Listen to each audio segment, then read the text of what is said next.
आइए दोस्तों समझते हैं कि इन्वर्टर एयर कंडीशनर को काफ़ी दिनों से लोगों को इन्वर्टर में प्रॉब्लम्स आ रही हैं कि इसको किस तरह से चेक करना है। तो आज हम डिटेल में देखेंगे कि इन्वर्टर किस तरीके से फंक्शन करता है। तो ये एक इन्वर्टर एयर कंडीशनर है, इसके हम लोग वोल्टेजेस चेक करने जा रहे हैं कि किस पॉइंट पे क्या वोल्टेजेस होते हैं। देखिए यहाँ पे आपको 4 पॉइंट्स दिख रहे हैं, फेस है, न्यूट्रल है, अर्थ का पॉइंट है और ये हमारा सिग्नल वायर है। अर्थ भी इम्पोर्टेंट होता है, इसलिए आप लोग हमेशा ध्यान रखिए अर्थिंग ठीक होना चाहिए। तो आइए चलिए एक-एक करके चेक करते हैं। मीटर को हम लोग एसी पर सेट कर लेते हैं और अभी चेक करते हैं कि फेस न्यूट्रल में क्या सप्लाई आ रही है। तो यहाँ पे हम लोग चेक करेंगे फेस और न्यूट्रल को, ब्राउन और ब्लू वायर में। जो भी लाइन की सप्लाई आ रही है वो आपको यहाँ पे दिखेगी। अर्थ के साथ चेक करेंगे, थोड़ा-सा लैकर स्प्रे होता है इस पर, थोड़ा घिस के चेक करेंगे। प्लास्टिक का स्प्रे होता है इस पर, मॉइस्चर से बचाने के लिए। तो यहाँ पे भी आपको अर्थ अगर ठीक है तो सेम सप्लाई आपको यहाँ पे मिलना चाहिए। ठीक है ना, 230 वोल्ट्स मिल रही है।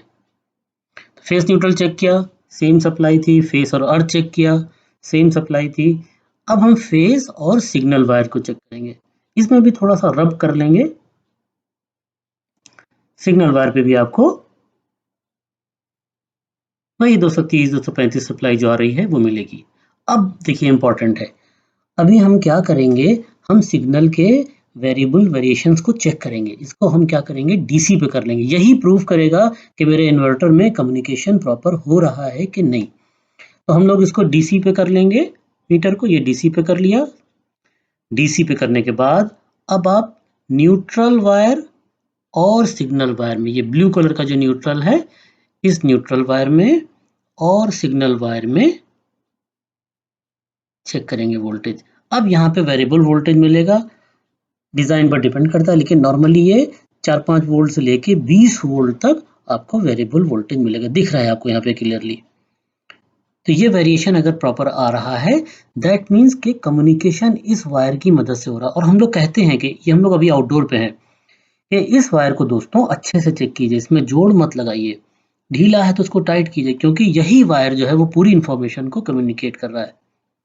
जहाँ पे ये वायर आके लगेगा, उसके आगे अभी इसके पीछे छुप गया है, यहाँ पे एक डायोड लगा होगा। वो डायोड इसके आगे फॉरवर्ड करता है पूरे सिस्टम को। जो भी कम्युनिकेशन है, जो भी इन्फॉर्मेशन आ रही है, सेंसर से इन्फॉर्मेशन आ रही है, बहुत सी इन्फॉर्मेशन जो है वो प्रोसेसर प्रोसेस करके देता है। तो सारी इन्फॉर्मेशन का इनफ्लो इंडोर आउटडोर के बीच में इस ऑरेंज वायर से, जिसको हम लोग कम्युनिकेशन या सिग्नल वायर बोलते हैं, इसी के ज़रिए से होता है। तो अब यहाँ पे आपको डीसी वोल्टेज मिलने वाला है न्यूट्रल और सिग्नल वायर में।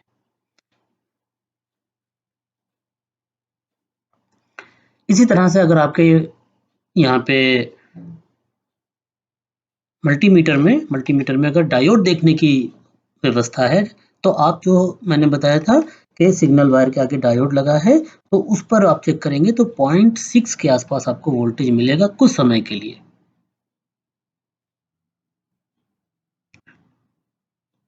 चलिए आगे देखते हैं इसका सिस्टम कैसे काम करता है डायग्राम की मदद से। ये देखिए डायोड है, तो इस डायोड पे आपको 0.6 वोल्ट्स मिलेगा। इस मीटर में आपको अभी 1 दिख रहा है, क्योंकि ये 0.6 दिखाने वाली स्थिति में नहीं है। अगर आप अच्छे मीटर से चेक कीजिएगा तो आपको वहाँ पे 0.6 वोल्ट्स मिलने वाला है। चलिए आगे देखते हैं कि वाकई की वर्किंग कैसे होती है। आइए एक बार हम लोग इन्वर्टर के इंटरनल सर्किट्स को देखते हैं। यहाँ पे बॉक्स डायग्राम बना हुआ है और इन्वर्टर को जाने वाली 3 सप्लाईज हैं। फेस न्यूट्रल यहाँ पे दिख रहा है आपको, और एक ये डुअल कम्युनिकेशन सप्लाई है। तो यहाँ जब हमारी सप्लाई आउटडोर यूनिट में पहुँचती है, तो मैग्नेटिक जो हमारा कंट्रोलर है, उससे सप्लाई आगे बढ़ती है और यहीं से सप्लाई हमारी 230 volt AC supply fan motor को जाती है। अगर डीसी फैन मोटर लगा है तो उसके लिए डीसी सप्लाई का अरेंजमेंट किया जाएगा। ये सप्लाई हमारी रेक्टिफायर सर्किट में पहुंचती है। यहाँ से ये जो हमारा पावर फैक्टर कंट्रोल सर्किट होता है, जो पावर फैक्टर को कंट्रोल करता है, और यहीं से रेक्टिफायर से ही इसका डीसी में कन्वर्जन हो जाता है। ये 320-325 वोल्ट्स के आसपास डीसी हमारे पीएफसी सर्किट में पहुंचती है और वहां से ये डीसी एसएमपीएस में जाती है। SMPS में ये DC जो है वो कई अलग-अलग वोल्टेजेस में कन्वर्ट होती है।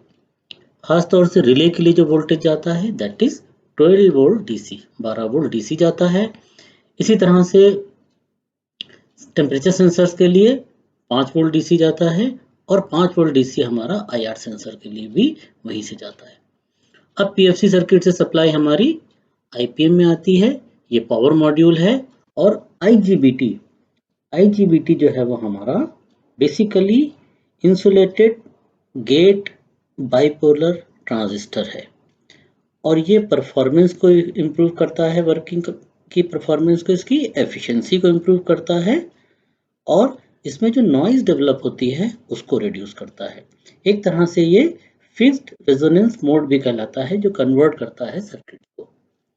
यहीं से हमारा communication continuously up down communication होता है, टू वे कम्युनिकेशन होता है। इसीलिए हम लोग बार बार बोलते हैं कि कम्युनिकेशन वायर को बहुत स्मार्टली वहां पे लगाएं।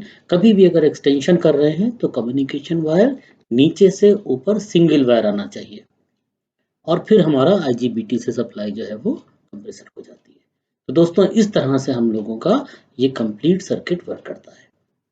आगे भी हम लोग बातचीत करते रहेंगे, धीरे धीरे इंफॉर्मेशन हम आपको दे रहे हैं कि किस तरीके से हमारे इन्वर्टर्स काम करते हैं। Thank you friends.